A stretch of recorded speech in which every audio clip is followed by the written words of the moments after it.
পেজে আসেন ৪৫ নাম্বার পেজে। এটা হচ্ছে সেকেন্ড ক্লাস। কেমন? চাইলে আপনি এখানে কোথাও সেকেন্ড ক্লাস লিখে রাখতে পারেন, যে কর্নারে ছোট করে সেকেন্ড ক্লাস, মানে এখান থেকে আমাদের সেকেন্ড ক্লাসটা শুরু। আচ্ছা, আজকে যে আলোচনা হবে এটা মূলত হচ্ছে ডিটারমিনার রিলেটেড। দেখেন সাম ডিটারমিনার্স লেখা আছে, পাইছি কিনা? সবাই ডিটারমিনার শব্দের উপর টিকমার্ক দেন।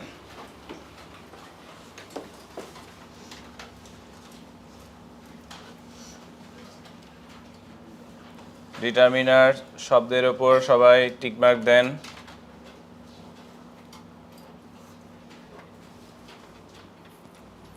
আচ্ছা, তাহলে আমরা মূলত যেটা নিয়ে আলোচনা করব সেটা হচ্ছে এখানে আজকে যে ডিটারমিনার। কেমন? এখানে একটু খেয়াল করতে হবে, কিছু ডিটারমিনার হচ্ছে কাউন্টেবল নাউনের সাথে বসে, আবার কিছু ডিটারমিনার বসে আনকাউন্টেবল নাউনের সাথে। বুঝতে পারছি কিনা? তাহলে কিছু কিছু শব্দ আছে যারা কার সাথে বসবে? কাউন্টেবল নাউনের সাথে। আবার কিছু শব্দ আছে যারা কার সাথে বসবে? আনকাউন্টেবল নাউনের সাথে। তো আবার কিছু শব্দ আছে যারা কাউন্টেবলের সাথেও বসবে, আনকাউন্টেবলের সাথেও বসবে। তো আপনি এই জিনিসটা একটু খেয়াল করেন। এখানে একটা বক্স দেওয়া আছে, পাইছি কিনা? এই বক্সটা একটু ভালো করে পড়লে হয়ে যাবে। এখানে বক্সের প্রথমে দেখেন লেখা আছে উইথ কাউন্ট নাউন, পাইছি কিনা? অর্থাৎ এই প্রথম দিকে যে শব্দগুলো, প্রথম পার্টে যে শব্দগুলো আছে, এগুলা শব্দগুলো কার সাথে বসবে? কাউন্ট নাউনের সাথে। এখানে যে শব্দগুলো আছে এগুলা কার সাথে বসবে? নন কাউন্ট তথা কোন নাউন? Uncountable noun. বুঝতে পারছেন? এখন এখানে যেভাবে লিখছে আমরা এত কষ্ট করে এভাবে পড়বো না, আমরা যেটা পড়বো সেটা দেখেন। আপনার এখানে আপনি খেয়াল করেন প্রথম যে লাইন দা সাম এনি এখানে আছে, ঠিক না? আবার দা সাম এনি এখানেও আছে, পাইছে কি না? তার মানে বোঝাচ্ছে দি সাম এনিটা কাউন্টেবল নাউনের সাথেও বসতে পারে, আবার আনকাউন্টেবল নাউনের সাথেও বসতে পারে। বুঝতে পারছি? কিন্তু আমরা এটা পড়বো না, আমরা যেটা পড়বো সেটা হচ্ছে এটা। আমরা শুধু এ অথবা এনের নিচে আন্ডারলাইন করব, যেটা দুই পাশে কমন নাই। ভালো করে বুঝেন, এই পাশে যে শব্দগুলো আছে ওই পাশে যে শব্দগুলো আছে সেগুলোর নিচে আমরা কোনো আন্ডারলাইন করব না। বুঝতে পারছি কি না? তাহলে এখানের মধ্যে আমরা যেটা মাথায় রাখবো, এই অথবা এন শব্দটা, কোন শব্দটা? এই অথবা এন শব্দটা শুধু কার সাথে বসবে? কাউন্ট নাউনের সাথে। আর রিপিট, কোন নাউনের সাথে? কাউন্ট নাউনের সাথে। এবার আপনি খেয়াল করেন এখানে দিস দ্যাট দেস দোস আছে কিনা? এখন স্যার একটু খেয়াল করি আমরা, দিস এবং দ্যাট এখানেও আছে ওইখানেও আছে, নাই কোনটা? দেস এবং দোস, এটার নিচে আমরা আন্ডারলাইন করব। তারপর দেখেন নান নান দুই জায়গায় আছে, তাহলে নাই কোন জায়গায়? যে কোনটা নাই? 1 2 3, 1 2 3 নিচে আন্ডারলাইন করব। তোমাদের ব্যাচ 8টা থেকে হবে, 8টায়। বাট তুমি এটা এখানে বসে যাও। না না, সমস্যা নেই, এখানে বসো, এখানে বসে যাও। এখন প্রশ্ন, এই জায়গার মধ্যে আপনার হচ্ছে মেনি এবং কি বলেন তো? মাছ, পাইছি কি না? তাহলে এই জায়গার মধ্যে একটু খেয়াল করি, এটা হচ্ছে মেনি, এখানেও মেনি আছে, এখানে মাছ আছে, দুইটা ভিন্নধর্মী শব্দ না? দুইটার মধ্যে আমরা আন্ডারলাইন করব। যেহেতু ভিন্নধর্মী শব্দ, দুইটার নিচে আমরা কি করব? আন্ডারলাইন করব। 45 নম্বর পেজে যাও। তারপর দেখেন আলট অফ শব্দটা আছে কিনা? দুই জায়গায় আছে কিন্তু, পাইছি কিনা? যেহেতু দুই জায়গায় আছে আমরা কোনো আন্ডারলাইন করব না। তারপর স্যার একটু খেয়াল করি, এখানে দেখেন কি আছে? Number of. আর এখানে কি আছে বলেন তো? অ্যামাউন্ট অফ, পাইছি কিনা? তাহলে এটার নিচে একটু আন্ডারলাইন করেন, নাম্বার অফ শব্দের নিচে আন্ডারলাইন করেন, অ্যামাউন্ট অফ শব্দের নিচে আন্ডারলাইন করেন। ওকে। তারপর স্যার দেখেন ফিউ এবং লিটল, পাইছি কিনা? এখানে খেয়াল করেন, এখানে কি আছে? ফিউ, এখানে কি আছে বলেন তো? লিটল, আন্ডারলাইন করেন।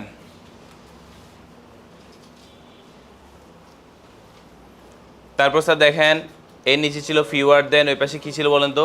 Less than. ফিউয়ার দেন এর নিচে আন্ডারলাইন করেন, লেস দেন শব্দের নিচে আন্ডারলাইন করেন। নিচে কি আছে? মোর দেন আছে কিনা? তাহলে স্যার প্রশ্ন হচ্ছে এই মোর দেন নিচে কোনো আন্ডারলাইন করা লাগবে না। বলেন তো কেন? কারণ দুই পাশেই আছে, পাইছে কিনা? এবার আপনি একটু খেয়াল করেন, এখানে আপনি অনেক শব্দের নিচে আন্ডারলাইন করছেন, ঠিক না? এরা শুধুমাত্র কার সাথে বসবে? কাউন্টেবল নাউনের সাথে। এইখানে আপনি কিছু শব্দের নিচে আন্ডারলাইন করছেন, এরা শুধু কার সাথে বসবে? আনকাউন্টেবল নাউনের সাথে। আমি কি বুঝতে পারছি? কিন্তু কিছু শব্দ আছে যাদের নিচে কোনো আন্ডারলাইন হয় নাই, এরা কাউন্টেবলের সাথেও বসবে, আনকাউন্টেবলের সাথেও বসবে। কিন্তু ওইটা আমার কাছে ইম্পর্টেন্ট না। কেন? যেটা কাউন্টেবলের সাথেও বসবে, যেটা আনকাউন্টেবলের সাথেও বসবে, এটা পরে খুব একটা আসে না। আমি কি বুঝতে পারছি? পরীক্ষা আসবে কোনগুলো কাউন্টেবলের সাথে বসে, কোনগুলো আনকাউন্টেবলের সাথে বসে। পরীক্ষা আপনাকে যেটা করবে, একটা আনকাউন্টেবল নাউনের সাথে আপনার হচ্ছে দেখা যাচ্ছে হয়তো মাছ মেনি বসে দিবে আনকাউন্টেবল নাউনের সাথে, তখন আপনার এই জিনিসটা মাথায় রাখতে হবে যে আনকাউন্টেবল নাউনের সাথে কি বসে না, মেনি বসে না, কি বসে বলেন তো, মাছ বসবে। দেখা যাচ্ছে একটা কাউন্টেবল নাউনের সাথে লিটল বসে দিছে, তখন আপনার মাথায় রাখতে হবে কাউন্টেবল নাউনের সাথে কি বসে না, লিটল বসে না, কি বসে বলেন তো, এই যে আপনার ফিউ বসে। আমি কি বুঝতে পারছি? আচ্ছা, এখানে ছোটোখাটো কয়েকটা বিষয় আছে। বিষয়টা হচ্ছে দিস আর দ্যাটের কিছু কাহিনী আছে, যেটা অলরেডি আমরা অনেকে জানি। তো সেই জিনিসটা আমরা এখানে ছোট করে লিখে রাখবো, এই জায়গায় ছোট করে বক্সের ভেতরে দেখেন, এটা কিন্তু আমরা অনেকে জানি, শুধু নোট করবেন। দিস এটাতে কি আসে, দেশ। দ্যাট এটাতে কি আসে বলেন তো, দোস। এখন আমরা কিন্তু সবাই জানি দিস এবং দ্যাট এগুলো কি বলেন তো, সিঙ্গুলার। আর দেশ এবং দোস এটা কি বলেন তো, প্লুরাল। তাহলে দিস এবং দ্যাট এগুলো কি সিঙ্গুলার, আর দেশ এবং দোস এগুলো কি বলেন তো, প্লুরাল হবে। বুঝতে পারছি কিনা? ওকে, তাহলে এই জায়গার মধ্যে কষ্ট করে এটা একটু লিখে ফেলেন। আচ্ছা, তুমি না হলে বসে থাকো না, না পেছনের মনে ওরা দেখতেছে না, দেখতেছে।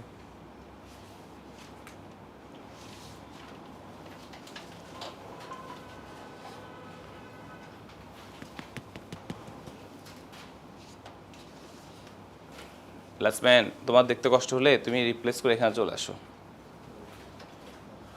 যাদের রাজ এদিকে সেট করে দাও, সেকেন্ড ম্যাচ সেক্টর সেট করে দাও, এখানে একজনকে সেট করে দিতে পারো।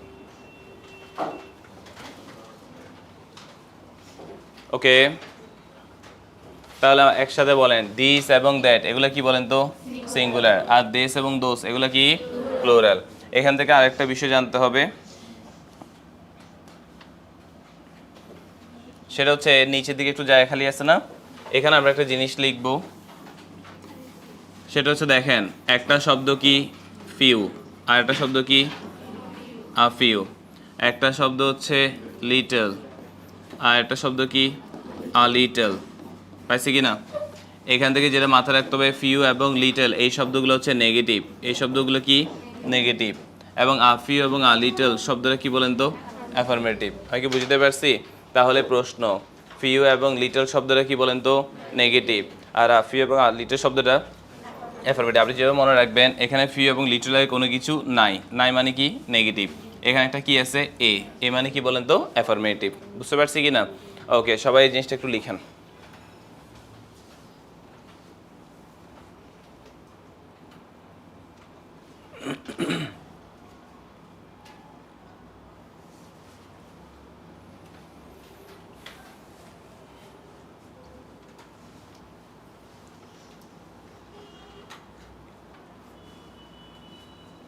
লেখা হয়েছে? এবার আসেন, এই জায়গায় একটা জিনিস বোঝার আছে, সেটা হচ্ছে স্যার এখানে কি আছে, ফিউ, ঠিক না? আর এখানে কি আছে, ফিউয়ার। দেখেন ফিউ এর কম্পারেটিভ ফর্ম হচ্ছে কে, ফিউয়ার।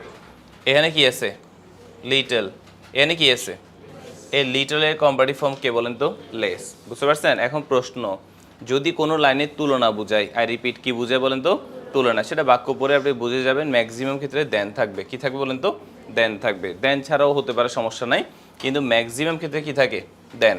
যদি তুলনা বোঝায়, ফিউ এর পরিবর্তে কি বসবে বলেন তো, ফিউয়ার বসবে। আই রিপিট, কি বুঝালে, তুলনা বুঝালে ফিউ এর পরিবর্তে কি বসবে, ফিউয়ার বসবে। বুঝতে পারছি? এটা জাস্ট আপনি এই জায়গায় দেখেন, একটা ছোটো করে লাইন লেখার মতো জায়গা আছে, পাইছে কিনা? অথবা পেজের একদম উপরে দেখেন জায়গা আছে, ওইখানে লিখেন, পেজের একদম উপরে লিখেন, তুলনা বুঝাতে ফিউ এর পরিবর্তে ফিউয়ার বসে।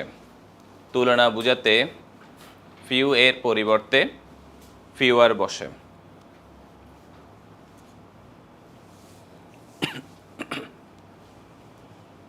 পাইছি? তাহলে তুলনা বুঝাতে কি বুঝাতে বলেন তো, তুলনা বুঝাতে ফিউ এর পরিবর্তে কি বসবে, ফিউয়ার বসবে। তাহলে স্যার ফিউ আর ফিউর মধ্যে কাহিনী শেষ, ফিউ আর লিটের মধ্যে কাহিনী বুঝে গেলাম, দিস আর দ্যাটের মধ্যে পার্থক্য আশা করি বুঝে গেলাম। বুঝতে পারছি কি না? ওকে, তাহলে আমি আবারও বলে দিচ্ছি, এই বক্সটা মধ্যে প্রথম দিকে যে শব্দগুলো আছে, যেগুলো নিচে আমি আন্ডারলাইন করলাম, সেগুলো কোথায় বসবে, কাউন্টেবলের সাথে। এইখানে যে শব্দগুলো আছে, যাদের নিচে আমি আন্ডারলাইন করলাম এরা শুধু কার সাথে বসবে? আনকাউন্টেবল নাউনের সাথে। যে শব্দগুলোর নিচে কোনো আন্ডারলাইন হয় নাই এরা কাউন্টেবলের সাথেও বসতে পারবে, আনকাউন্টেবলের সাথেও বসতে পারবে। আশা করি ক্লিয়ার? ওকে, এবার চলে আসেন স্যার পরের দিকে যায়। এরপর হচ্ছে সেকেন্ড বক্স। প্রথম বক্স নিয়ে আর কোনো কিছু পড়ার বোঝার দরকার নাই, বুঝতে পারছি? সেকেন্ড বক্সের মধ্যে দেখেন আপনার এখানে বক্সের ওপরে এখানে একটু কষ্ট করে লিখে রাখবেন singular hyphen plural, singular hyphen plural. এখানে বক্সে যতগুলো দেখেন দুইটা দুইটা করে শব্দ আছে না? প্রথম শব্দটা সিঙ্গুলার, পরের শব্দটা কি? প্লুরাল। আর রিপিট, প্রথম শব্দটা কি? সিঙ্গুলার, পরের শব্দটা কি? প্লুরাল। সবাই কি বুঝছেন? আচ্ছা, এখানের মধ্যে একটু খেয়াল করেন, এই জায়গার মধ্যে পার্সন এবং কি বলেন তো পিপল একটা শব্দ আছে। তো মাশাল্লাহ, এখন এখানে একটা জিনিস খেয়াল করেন, আমাদের অনেক হচ্ছে মানুষ আছে, ওরা এই পিপল শব্দটাকে বলে ফেলে আনকাউন্টেবল নাউন। কোন নাউন? জিনিসটা বুঝতে পারছেন? এখানে একটা ছোটোখাটো ক্ল্যাশ আছে। আপনার যখন ব্যালেন্স টোফেল পড়বেন, পিপল শব্দটাকে ওরা বলছে আনকাউন্টেবল নাউন। এখন আমাদের অনেক মানুষ মনে করে পিপল শব্দটা আনকাউন্টেবল নাউন, বাট এখানে ঝামেলা আছে। আমরা যেটা মাথায় রাখবো, পিপল শব্দকে আমরা অবশ্যই কী হিসেবে চিনব? কাউন্টেবল হিসেবে চিনব। কী হিসেবে চিনব? কাউন্টেবল। এবং এটা শুধু কাউন্টেবল না, এটার সাথে প্লুরালও। আই রিপিট, এখানে আপনি বুঝেন, এখানে পার্সন এটা কি বলেন তো? সিঙ্গুলার। আর পিপল শব্দটা কি? প্লুরাল। এখানে আপনি দেখেন চাইল্ড শব্দটা কি? সিঙ্গুলার, চিলড্রেন শব্দটা কি? প্লুরাল। এখানে আপনি যদি একটু দেখেন মাউস, মাইস, তুত, তিত, পাইছে কি না? এই সবগুলো শব্দ দেওয়া আছে। তো এখান থেকে খুব বেশি ইম্পর্টেন্ট শব্দ হচ্ছে পার্সন, পিপল, চাইল্ড এবং চিলড্রেন, পাইছে কি না? তারপর ম্যান এবং ম্যান, পাইছি? এটা একটু দাগ দেন, এই তিনটা শব্দ দাগ দিবেন। আর যাদের ব্রেন ভালো তারা তো অবশ্যই সবগুলো মনে রাখবেন। মাউস এবং মাইসের মধ্যে কি পার্থক্য, তুত এবং তিতের মধ্যে কি পার্থক্য, বুঝতে পারছেন? ফুট এবং ফিটের মধ্যে কি পার্থক্য। আচ্ছা, এখানে প্রথম শব্দটা কি বলেন তো? সিঙ্গুলার। আর পরের শব্দটা কি বলেন তো? প্লুরাল।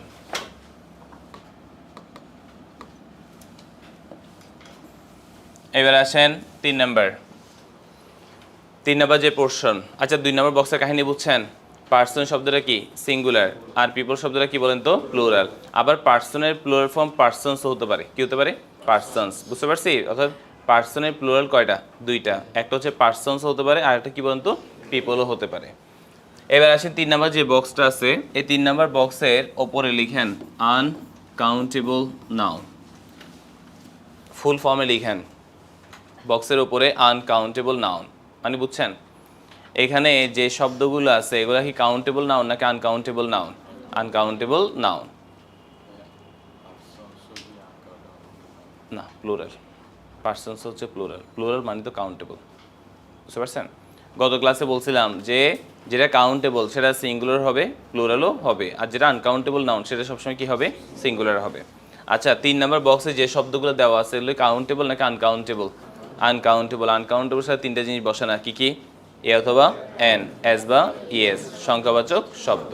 প্রশ্ন হচ্ছে এই আনকাউন্টেবল নাউনগুলোর মধ্যে আপনার অনেক বেশি ইম্পর্টেন্ট শব্দ হচ্ছে একটা নিউজ, দাগ দেন। তারপর ইনফরমেশন, দাগ দেন। সোপ, দাগ দেন। আপনার দৃষ্টিতে কাউন্টেবল হলেও ইংলিশের দৃষ্টিতে কি বলেন তো? Uncountable noun. তারপর হচ্ছে স্যার হোমওয়ার্ক, মানি।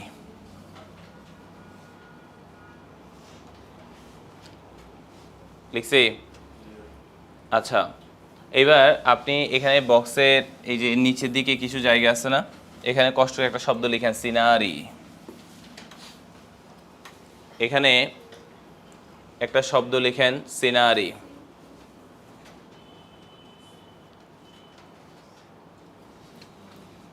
তারপর অবলিক চিহ্ন দেন, লিখেন ফার্নিচার।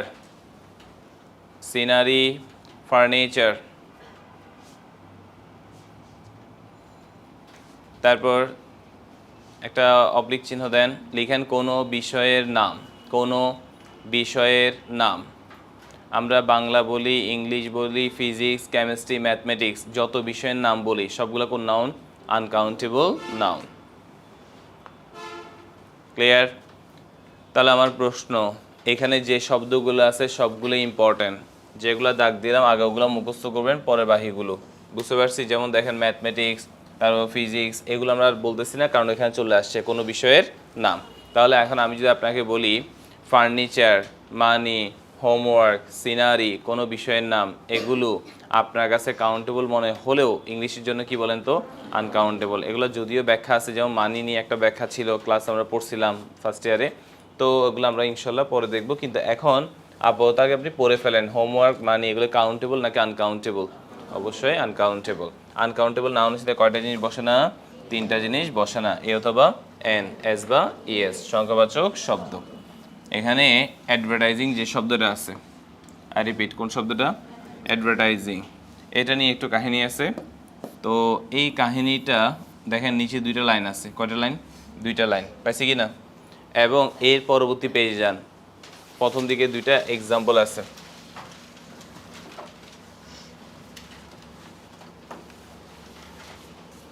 পাইছেন? এই জিনিসটা আপনার জন্য মানে বাসায় আপনি পড়া থাকবে, আপনি জাস্ট একটু পড়বেন। নিচেগুলো সব পড়িয়েন না এখন। আপনাকে শুধু আমি কি বললাম, শুধু আপনি এই দুইটা লাইন একটু পড়বেন। বুঝতে পারছি কি না? পড়ার পরে আমরা হচ্ছে এই দুইটা লাইন একটু দেখব। বুঝতে পারছি? তারপর আমি আপনাকে একটু বলে দিচ্ছি নর্মালি, তারপর আপনি এটা পড়বেন। দেখেন, অ্যাডভার্টাইজ শব্দটা দুইভাবে থাকতে পারে। একটা হচ্ছে অ্যাডভার্টাইজমেন্টস থাকতে পারে, আর একটা হচ্ছে অ্যাডভার্টাইজিং থাকতে পারে। বুঝতে পারছি? এখন ইংলিশ বলে যদি অ্যাডভার্টাইজমেন্টস থাকে তখন সেটা কাউন্টেবল নাউন, আর যদি অ্যাডভার্টাইজিং থাকে তখন সেটা কোন নাউন? Uncountable noun. বুঝতে পারছি কি না? আর যখন আনকাউন্টেবল নাউন হবে তখন এর সাথে কি হচ্ছে বলেন তো? ইজ। আর যখন কাউন্টেবল নাউন হচ্ছে তখন এর সাথে কি হচ্ছে? আর। বুঝতে পারছি? ওই যে হেয়ার এবং দেয়ার একটা রুলস ছিল, মনে আছে? হেয়ার এবং দেয়ারে পরবর্তী নাউন অনুসারে ভার্ব বসে। তো এখন প্রশ্ন হলো, এই অ্যাডভার্টাইজ শব্দটা কয়ভাবে থাকতে পারে? দুইভাবে। একটা হচ্ছে অ্যাডভার্টাইজমেন্টস, আর একটা কি বলেন তো? অ্যাডভার্টাইজিং। বুঝতে পারছি? যদি অ্যাডভার্টাইজিং হয় তখন সেটা হচ্ছে কি? সিঙ্গুলার। আর যদি আপনার অ্যাডভার্টাইজমেন্ট থাকে তখন সেটা কি বলেন তো? প্লুরাল। বুঝতে পারছি? ওকে, প্লুরাল তথা কাউন্টেবল নাউন আর কি। বুঝতে পারছেন? তারপর আপনি এই দুইটা লাইন একটু পড়বেন, উপরে দুইটা লাইন পড়বেন, পরে তারপর এগুলো উত্তর করবেন। এই পর্যন্ত। এর পরেরগুলো আপনি পড়বেন না, এটা আমার দায়িত্ব। বুঝতে পারছি? প্রয়োজন হলে আমি নিজেই পড়াবো। এবার আসেন স্যার পরের দিকে। তাহলে এখানে আপনার হচ্ছে নিচের দিকে দেখেন, নিচের দিকে এক্সারসাইজ 2 আছে কিনা? পাইছেন? এই এক্সারসাইজ 2-র মধ্যে আপনাকে ছোট একটা এক্সাম্পল দিল, সেটা কি? Count and non count noun. পাইছে কিনা? এখানে কয়েকটা শব্দ দিছে, বলছে এটা কোনটা কাউন্টেবল, কোনটা কি বলেন তো? Uncountable noun. বুঝতে পারছেন? বাসায় এটা SW করবেন, সবাই SW লিখে রাখেন। প্রশ্ন হচ্ছে এটা আপনি নিজে করে নিজে মিলাই ফেলবেন। 238তম পেজে যান। 238তম পেজে যদি আপনি যান, দেখবেন টোফেলের অ্যান্সার শিটটা আপনি পেয়ে যাবেন। পাইছেন? 238-এ যদি যান, দেখেন টোফেলের অ্যান্সার শিট পাইছেন। গত ক্লাসে একটা SW দিছিলাম না, ওইটার অ্যান্সার এখানে দেখেন। পাইছেন? এর পাশে দেখেন আজকে যেটা দিলাম এখন, এক্সারসাইজ 2-র অ্যান্সার শিট। পাইছে কি না? ওকে, তাহলে উপরের দিকে 239 নম্বর পেজে গেলে অ্যান্সার শিটটা পেয়ে গেলেন। বুঝছেন? এটাকে আপনার পেজটা ভাঁজ করে রাখেন, 238-এর পেজ এটা ভাঁজ করে রাখেন।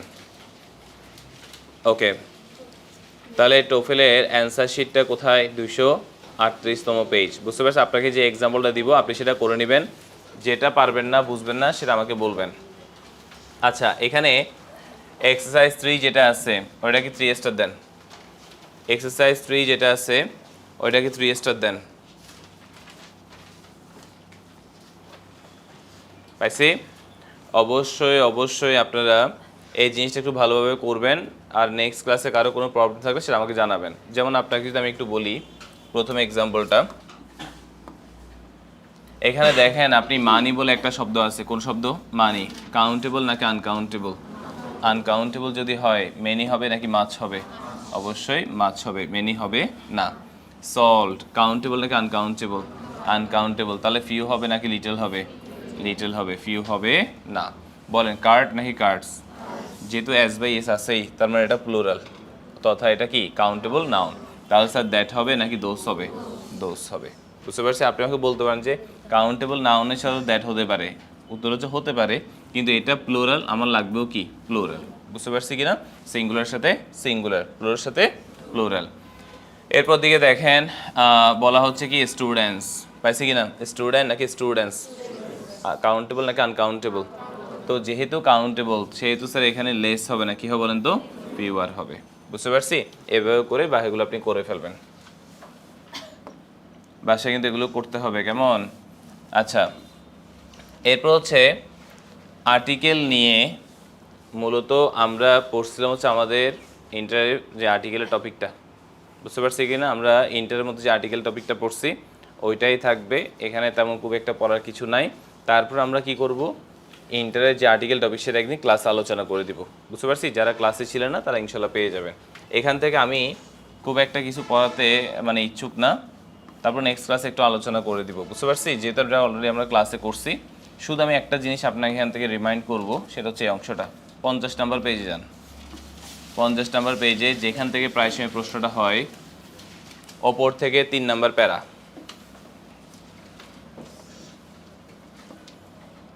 একটা শব্দ দিছে দেখেন, অর্ডিনাল নাম্বার বিফোর নাউন, পাইছি কি না? আর একটা লিখছে কি কার্ডিনাল নাম্বার আফটার নাউন, পাইছি? এই দুইটা লাইনকে দাগ দেন, এই দুইটা লাইনই হচ্ছে সবচেয়ে বেশি important. Cardinal number after noun, ordinal number before noun. প্রশ্ন, এখানে কার্ডিনাল নাম্বার কোনগুলো আপনি এক্সাম্পল দেখলে বুঝবেন, দেখেন 1, 3, 2 এগুলো হচ্ছে কি বলেন তো কার্ডিনাল নাম্বার। অর্ডিনাল নাম্বার কোনগুলো, সেটা হচ্ছে ফার্স্ট, সেকেন্ড, থার্ড, এই শব্দগুলো, বুঝতে পারছি কি না? এখন ইংলিশ কি বললো দেখেন, ইংলিশ বললো কার্ডিনাল নাম্বার আফটার নাউন। যেমন আমরা বলি চ্যাপ্টার, চ্যাপ্টার এটা হচ্ছে নাউন, তাহলে কার্ডিনাল নাম্বার আফটার নাউন, নাউনের পরে বসবে, বুঝতে পারছি কি না? আর অর্ডিনাল নাম্বার বিফোর নাউন, দেখেন এই যে চ্যাপ্টার এটা হচ্ছে নাউন, নাউনের কি বসে বলেন তো? থার্ড। যেমন আপনাকে আমি যদি বলি কথার কথা ইউনিট 1, কি বলবো?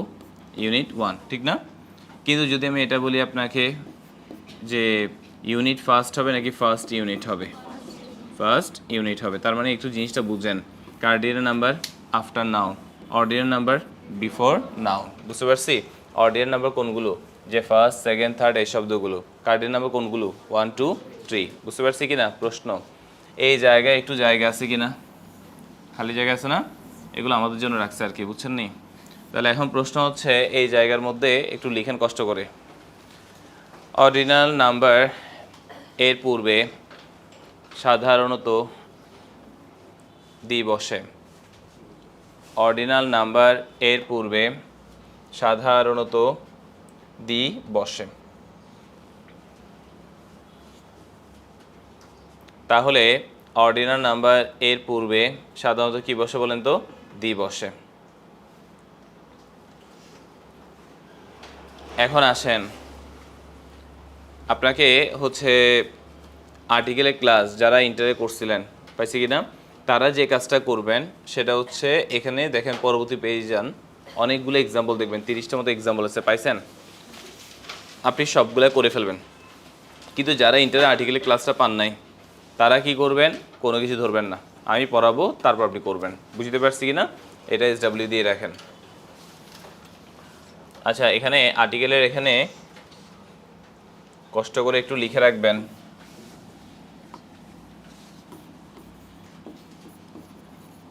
লেকচার HSC, পাইছি কি না? মানে আমরা HSCর সময় যে লেকচারটা দিছি ওইটাই আপনি জাস্ট এখানে ফলো করবেন, বুঝতে পারছি কি না? 2-1টা প্রশ্ন একটু ঝামেলা হবে, সেগুলো আমার ক্লাসে বলবেন। অ্যান্সার শিট থেকে দেখবেন কোন উত্তরটা হচ্ছে কোন উত্তরটা হচ্ছে না। অবশ্যই আপনারা বুঝে শুনে করবেন, আন্দাজে কোনো কিছু করবেন না, না বুঝলে আপনারা সেটা আমাকে বলবেন। কয়েকটা ক্লাস যাওয়ার পরে আমি এক্সট্রা ক্লাস দিব। সবাই 52 নাম্বার পেজে আসেন। আদার বলে একটা শব্দ আছে, পাইছেন? এই আদার নিয়ে কিছু কাহিনী আছে, আবার এই কাহিনীগুলো লেখার জন্য এখানে জায়গাও দিচ্ছে, মাশাআল্লাহ, পাইছেন কি না? তো প্রশ্ন হচ্ছে মানে টোফেল বইটা আসলে আপনার খাতাও লাগবে না, ফাঁক ফোকরে যেখানে আছে এখানে জাস্ট লিখে লিখে নোট করে ফেলবেন, বুঝতে পারছেন? এখন এখানে খেয়াল করেন আদার শব্দের কাহিনীটা কি। আদার শব্দটা নর্মালি 3 ভাবে থাকতে পারে, কয়ভাবে? 3 ভাবে। একটা শব্দ হচ্ছে আনাদার, কি বললাম? আনাদার। একটা শব্দ হচ্ছে আদার, আর একটা শব্দ হচ্ছে দা আদার। তাহলে কয়ভাবে থাকতে পারে? 3 ভাবে। এখন আপনাকে এদের মধ্যে কাহিনীটা জানতে হবে যে আসলে কি কাহিনী আছে। স্যার আনাদার শব্দের পরে মাথায় রাখতে হবে সবসময় সিঙ্গুলার কাউন্টেবল নাউন হবে। কি হবে? সিঙ্গুলার কাউন্টেবল নাউন, অর্থাৎ আনাদার শব্দের পরে সবসময় কী হবে বলেন তো? সিঙ্গুলার, এবং সেটাকে কাউন্টেবল নাউন হতে হবে। ধরেন আপনার আনকাউন্টেবল নাউন যদি বসে সেটাও কিন্তু হবে না, কারণ আনকাউন্টেবল নাউনও তো সিঙ্গুলার। এখানে দুইটা কন্ডিশন, আনাদার শব্দটার পরে সবসময় সিঙ্গুলার হবে, সাথে কী হবে বলেন তো? কাউন্টেবল হবে। ওই যে এটা আমাদের শেখ মুজিবুর রহমানের প্যাসেজের মধ্যে ছিল যে what is the point of another round table conference, বুঝতে পারছি কি না? এবার আসেন স্যার, আদার শব্দটা ছিল, এই আদার শব্দের পরে প্লুরাল কাউন্টেবল নাউন হবে অথবা আনকাউন্টেবল নাউন হবে। দেখেন মানে আনাদার এবং আদার মধ্যে সম্পর্কটা একটু অন্যরকম, অর্থাৎ আনাদার যার সাথে বসে আদার তার সাথে বসে না, আদার যার সাথে বসে আনাদার তার সাথে বসে না। আনাদার শুধু বসে কার সাথে? সিঙ্গুলার কাউন্টেবলের সাথে। আদার কোথায় বসবে? প্লুরাল কাউন্টেবল নাউন অথবা কি বলেন তো? আনকাউন্টেবল নাউন, বুঝতে পারছি? আর দা আদার এটা সার্বজনীন, এটা সবার সাথেই বসতে পারে, বুঝতে পারছি কি না? তার মানে এটা singular countable noun, plural countable noun অথবা কি আনকাউন্টেবল নাউন, সবার সাথে বসতে পারবে। আমি কি বুঝতে পারছি? তাহলে প্রশ্ন, আনাদার শব্দের পরে সবসময় কি সিঙ্গুলার হবে নাকি প্লুরাল হবে? কাউন্টেবল হবে নাকি আনকাউন্টেবল হবে? আদার শব্দের পরে কি হবে? সিঙ্গুলার না প্লুরাল? অথবা কি হবে? আর দা আদারের পরে সব কিছুই বসতে পারবে, বুঝতে পারছি? ওকে, সবাই এটা একটু লিখেন।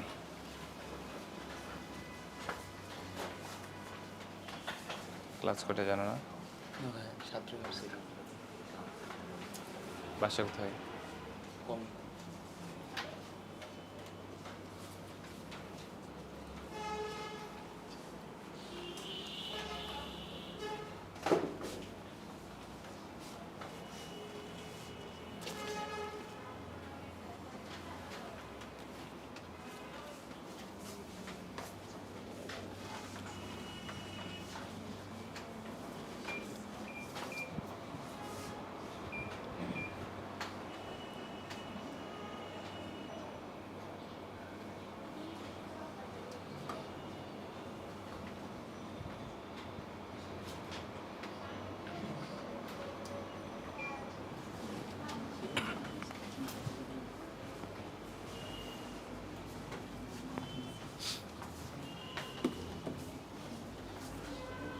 হয়েছে সবার?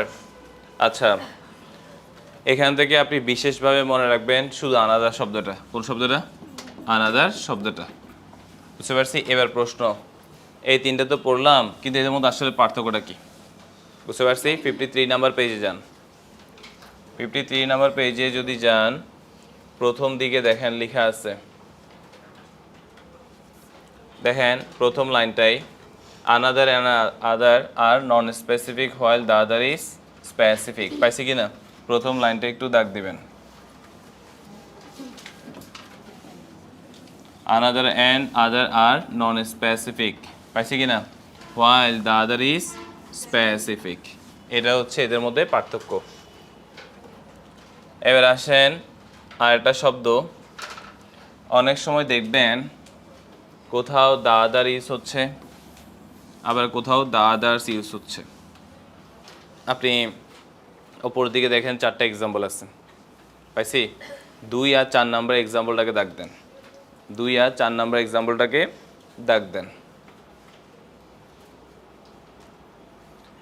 এই জায়গার মধ্যে একটু চিন্তা করেন, আপনার একটা হচ্ছে দ্য আদার, আর এটা কি বলেন তো? The others. পাইছি কি না?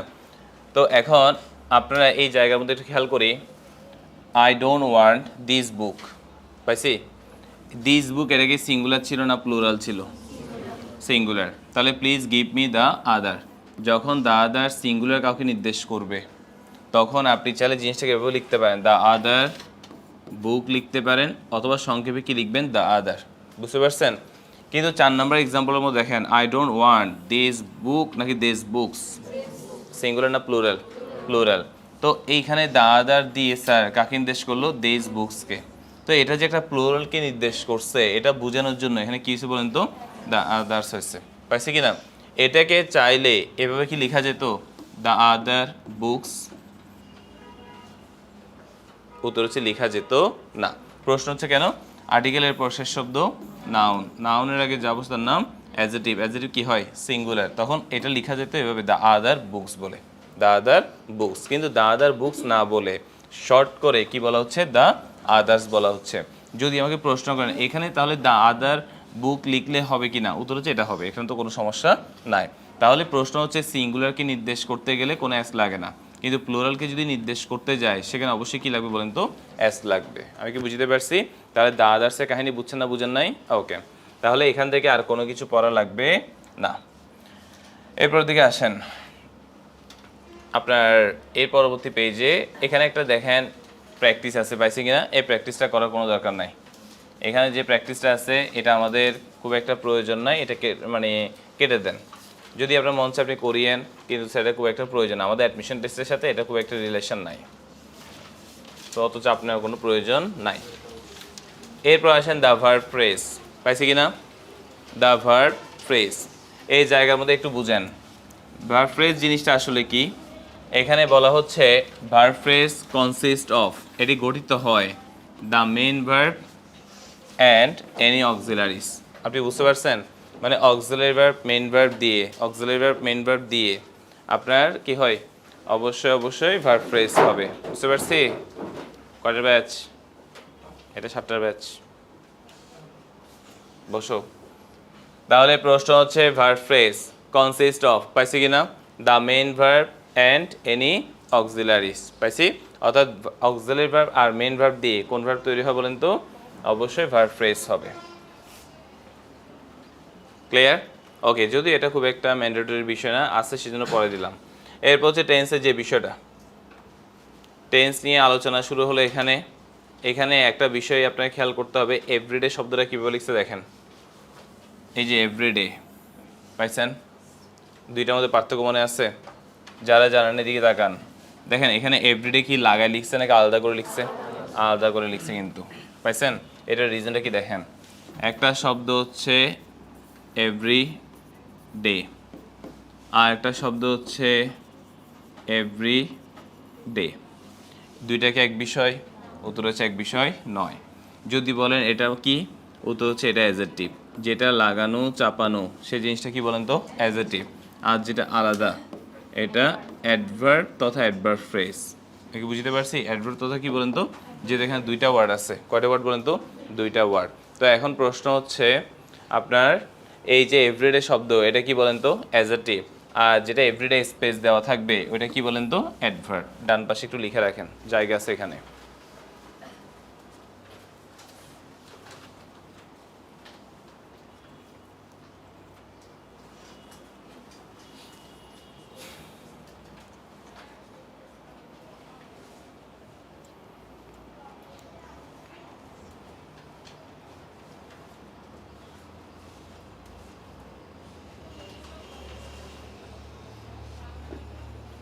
ক্লিয়ার? এরপর দেখেন পরবর্তী পেজে, এখান থেকে খুব একটা কিছু পড়ার নাই। টেন্স নিয়ে যেটা বলবো আমরা ক্লাসে ইন্টার যে আলোচনা ছিল ওইটাই করবেন, সাথে এখান থেকে আমি পড়াবো। বুঝতে পারছেন? এই জায়গার মধ্যে একটু খেয়াল করেন, 55 নাম্বার পেজে অনেকগুলো স্ট্রং ভার্ব আর উইক ভার্ব দেওয়া আছে, পাইছেন? 50 আপনার এই পেজটাও দেখেন, পরবর্তী পেজটাও দেখেন, 55 আর হচ্ছে 56, পাইছি? আপনার কাজ হচ্ছে কি জানেন, এখান থেকে সবগুলো ওয়ার্ড একবার রিড করবেন, যেই শব্দটা আপনার কাছে আনকমন আপনি সেটা দাগ দিয়ে পড়ে ফেলবেন। আমি কি বুঝতে পারছি? অর্থাৎ যেই শব্দটা আপনার কাছে কি বলেন তো, আনকমন, যেটা আপনার কাছে আননোন, যেটা আপনি কখন দেখেন নাই মনে হবে, সেটা আপনি এভাবে দাগ দিয়ে ফেলবেন। আচ্ছা, এখানে তাহলে উপরে রিডিং লিখে রাখেন, পেজের উপরে লিখে রাখবেন রিডিং প্লাস মার্কিং। রিড করবেন আর কোনটা কোনটা পারেন না সেটাকে আপনি মার্ক করে ফেলবেন। বুঝতে পারছি কিনা? ব্যাস। এরপরের দিকে দেখি আমরা 57 পেজে যান। 57 পেজে যদি যান, টেন্সের প্রথমটা সিম্পল প্রেজেন্ট টেন্স, পাইছি কিনা? সিম্পল প্রেজেন্ট টেন্স মানে কি? Present indefinite tense. প্রেজেন্ট কোন টেন্স? Indefinite tense. তো এখন প্রথম লাইনটা খেয়াল করেন, এখানে কি বলা হচ্ছে? প্রথম লাইনের মধ্যে বলা হচ্ছে দিস টেন্স। আচ্ছা, দিস টেন্স মানে কোনটা?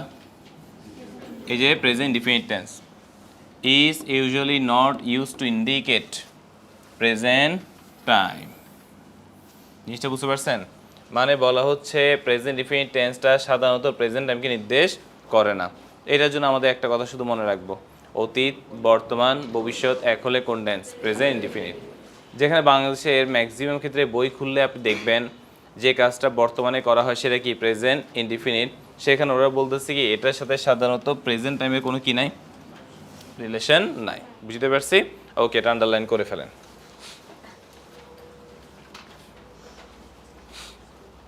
তারপর স্যার দেখেন এখানে স্ট্যাটিক ভার্ব নিয়ে কথা বলা হলো। কি নিয়ে বলেন তো? স্ট্যাটিক ভার্ব নিয়ে। তো সবাই একটু এদিকে তাকাবেন। একটা এই যে এখানে যতগুলো ভার্ব দেওয়া আছে এখানে সবগুলো হচ্ছে কোন ভার্ব? Static verb. স্ট্যাটিক ভার্বগুলোকে মনে আছে আমি একটা লাইনে পড়াইছিলাম। স্ট্যাটিক ভার্ব কোনগুলো? যেগুলো দেখা যাবে না। ভার্ব মানে তো কাজ, যে কাজগুলো দেখা যাবে না সেগুলোর নাম কি বলেন তো? Static verb. তাহলে আপনি এখানে লিখে রাখবেন দেখা যাবে না, দেখা যাবে না। অথবা চাইলে লিখতে পারেন যে কাজগুলো দেখা যায় না। তাহলে স্ট্যাটিক ভার্ব কি? এক কথায় মনে রাখবেন যে কাজগুলো দেখা যাবে না। ধরেন কোনো মানুষ কাউকে বিশ্বাস করে, এটা কি দেখা যায়? কেউ কাউকে ঘৃণা করে, এটা কি দেখা যায়? উত্তর হচ্ছে না। যে কাজগুলো দেখা যায় না সেগুলোর নাম কি? Static verb. এবং প্রশ্ন হচ্ছে এই স্ট্যাটিক ভার্বগুলোর সাথে আপনি কন্টিনিউয়াস করবেন না। কি করবেন না? কন্টিনিউয়াস। একটু খেয়াল করি স্ট্যাটিক ভার্বগুলোকে আমরা অনেকে বলে এভাবে স্ট্যাটিক ভার্বগুলোর সাথে আইএনজি করা যাবে না। আইএনজি করা যাবে, আর রিপিট কি করা যাবে? আইএনজি করা যাবে, কিন্তু কন্টিনিউয়াস করা যাবে না। কারণ আপনি আইএনজি করে ফ্রেজ করতে পারবেন। যেমন আপনি কাউকে কখনোই বলবেন না যে আই এম লাভিং ইউ, কিন্তু আপনি চাইলে বলতে পারেন যে you loving brother, you loving brother. You loving brother এটা কিন্তু কোনো কি না, বাক্য না, এটা হচ্ছে একটা কি? ফ্রেজ। বুঝতে পারছেন? তাহলে এই জায়গায় আমরা তীরচিহ্ন দিয়ে লিখে রাখবো কন্টিনিউয়াস না করাই উত্তম। কন্টিনিউয়াস না করাই উত্তম। কন্টিনিউয়াস না করাই উত্তম। লিখছি। প্রশ্ন, আমাকে বলেন এখানে যে শব্দগুলো দেওয়া আছে সেগুলো সাধারণত কোন verb? Static verb. Static verb কীভাবে চিনবো? যে কাজগুলো দেখা যায় না। এবং এটাকে কি না করা উত্তম? কন্টিনিউয়াস না করাই উত্তম। বুঝতে পারছি? আচ্ছা, আপনি এখানে বসে মনে মনে কি চাচ্ছেন সেটাকে আমি দেখতে পাচ্ছি। তাহলে প্রশ্ন, ধরেন আপনার কাছে মনে হচ্ছে ক্লাসটা এখন শেষ করে দেন, আপনার কাছে মনে হচ্ছে ক্লাসটা আরও চালান। আমি তো আসলে এক্স্যাক্টলি বুঝতেছি না, আমি কি বুঝতে পারছি কিনা? তো এই যে আপনি যেটা চাচ্ছেন আমি বুঝতে পারতেছি না, দেখা যাচ্ছে না, এটাও কোন ভার্ব বলেন তো? Static verb. বুঝতে পারছি? এবং স্ট্যাটিক ভার্বের সাথে কি না করে উত্তম বললাম? আইএনজি না, কি না করে উত্তম? কন্টিনিউয়াস না করাই উত্তম। বুঝতে পারছি কিনা? ওকে, ব্যাস এগুলো একটু পড়ে নেবেন। এরপর হচ্ছে প্রেজেন্ট ডিফিনিটের ডেফিনেশনের ক্ষেত্রে আমরা ওই জিনিসটা মনে রাখবো, অতীত, বর্তমান, ভবিষ্যৎ এক হলে কোন টেন্স? Present indefinite. পেজের উপরে একটু লিখে ফেলেন, পেজের একদম উপরে। অতীত, বর্তমান, ভবিষ্যৎ এক হলে প্রেজেন্ট ইনডিফিনিট হয়। অতীত, বর্তমান, ভবিষ্যৎ এক হলে প্রেজেন্ট ইনডিফিনিট হয়।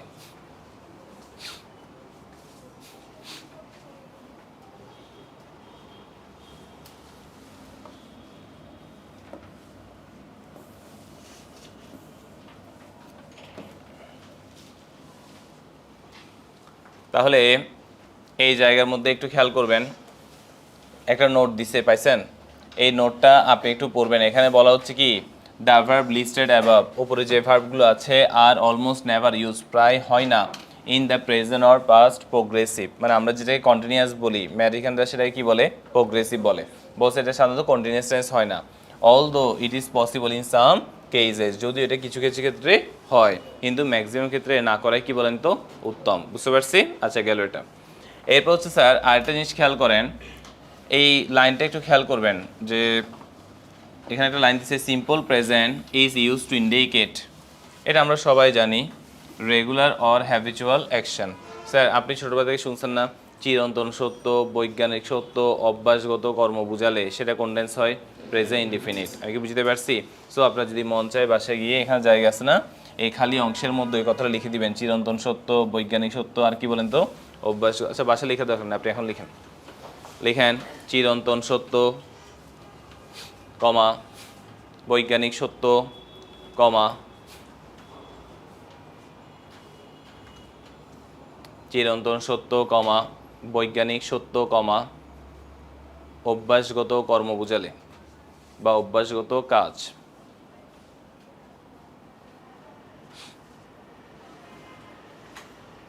অভ্যাসগত কাজ বুঝালে পাইছি, কাজ বুঝালে তা প্রেজেন্ট ইনডিফিনিট হয়, তা প্রেজেন্ট ইনডিফিনিট হয়। তাহলে চিরন্তন সত্য বৈজ্ঞানিক সত্য আর কি বুঝালে বলেন তো? অভ্যাসগত কাজ বুঝালে সেটা কন্টেন্স হবে প্রেজেন্ট ইনডিফিনিট। বুঝতে পারছি? এখানে ওরা কিছু এক্সাম্পল দিছে, আপনি অবশ্যই এক্সাম্পলগুলো পড়বেন, কোনো এক্সাম্পল বাদ দিবেন না স্যার। এক্সাম্পল পড়ে না বুঝলে সেটা আমাকে আপনি জানাবেন সাথে সাথে। বুঝতে পারছি? আচ্ছা, ধরেন মাঝে মাঝে যে ক্লাস হয়, ক্লাসের শুরুতে আপনার কোনো একটা টপিকে প্রবলেম, আপনি বইটা নিয়ে এসে আমি যখন ফ্রি থাকি তখন স্যার একটু আলোচনা করে নেবেন। বুঝতে পারছি? এবার একটু দেখেন, প্রেজেন্ট প্রোগ্রেসিভ আর কন্টিনিউয়াস আছে কি না? স্যার নর্মালি বলেন প্রেজেন্ট মানে কি? বর্তমান। কন্টিনিউয়াস মানে কি? চলমান।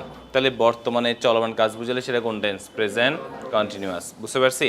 আপনি খুব একটা দেখেন এখানে কোনো ডেফিনেশন উল্লেখ করা নেই, আপনি ডেফিনেশন ছাড়া ইনশাআল্লাহ শিখতে পারবেন। তো নিচের দিকে জায়গা আছে না, ওইখানে লিখেন বর্তমানে চলমান কাজ বুঝালে, বর্তমানের চলমান কাজ বুঝালে, বর্তমানে কি কাজ বুঝালে বলেন তো? চলমান কাজ বুঝালে কি হয়? প্রেজেন্ট কন্টিনিউয়াস হয়। আজকের লাস্ট লাইন, এটা দিয়ে আমরা ক্লাস সমাপ্তি করব আজকের। বর্তমানে চলমান কাজ বুঝালে কোন টেন্স হয়? Present continuous. জাস্ট নামের মধ্যে পরিচয়, প্রেজেন্ট মানে কি? বর্তমান, কন্টিনিউয়াস মানে কি? চলমান। তাহলে বর্তমানে কোন কাজ বুঝাবে? চলমান কাজ বুঝাবে। এবার এই জায়গাটা খেয়াল করেন, এখানের মধ্যে কি বলা হচ্ছে, আপনার পরবর্তী পেজে আসেন, 58 নাম্বার পেজ। এখানের মধ্যে একটা জিনিস স্যার খেয়াল করবেন এই জায়গাটা, সেটা হচ্ছে ইট ইজ অলসো ইউজড। এই ইট বলতে কে বলেন তো? Present continuous. To indicate use হয় ফিউচার টাইম, ভবিষ্যৎ সময়কে নির্দেশ করতে। তার মানে স্যার এই লাইনটার নিচে একটু আন্ডারলাইন করেন, ভবিষ্যৎ সময়কে নির্দেশ করতে কোন টেন্স ইউজ করা যায়? Present continuous. আই রিপিট, কোন সময়কে নির্দেশ করতে? ভবিষ্যৎ সময়কে নির্দেশ করতে কোন টেন্স ইউজ করা যাবে? Present continuous. আমি একটা এক্সাম্পল লিখেছিলাম আপনাদেরকে, দেখলে মনে পড়বে। We are flying to Venezuela next month. আমরা এটা লিখছিলাম we are flying to India, এভাবে করে লিখছিলাম। এখন দেখেন কোন মাসে যাবে? নেক্সট মাসে। তাহলে স্যার এই যে পরবর্তী মাসে সে যাবে, এটাকে চাইলে আমি কোন টেন্সে লিখতে পারি? Present continuous. বুঝতে পারছেন? তাহলে এই লাইনটা কি ভুল ধরা যাবে? উত্তর হচ্ছে না। ফিউচার টাইমকে নির্দেশ করতে, আই রিপিট, ফিউচার টাইমকে কি করতে? নির্দেশ করতে আপনি কোন টেন্স ইউজ করতে পারবেন? প্রেজেন্ট কন্টিনিউয়াস ইউজ করতে পারবেন। আপনারা কিন্তু প্রতিদিন যে ক্লাসটা করবেন, যেমন ফার্স্ট ক্লাস যখন করছেন, অবশ্যই যেদিন আসবেন তার আগে 10টা বা 15 মিনিট একটু পড়ে আসবেন। সেকেন্ড ক্লাস যখন করবেন আগামী দিন, এই দুইটা ক্লাস কি করে আসবেন? রিভিউ করে আসবেন। বুঝতে পারছি? আপনি প্রতিদিন যখন ক্লাস করতে আসবেন কিছু না কিছু অবশ্যই রিভিউ করে আসার চেষ্টা করবেন। তো আমাদের হচ্ছে আজকে এতটুকুই, ইনশাল্লাহ পরবর্তী ক্লাস থেকে আমরা এরপর থেকে শুরু করব। ঠিক আছে? ক্লোজ করেন। আচ্ছা, এখানে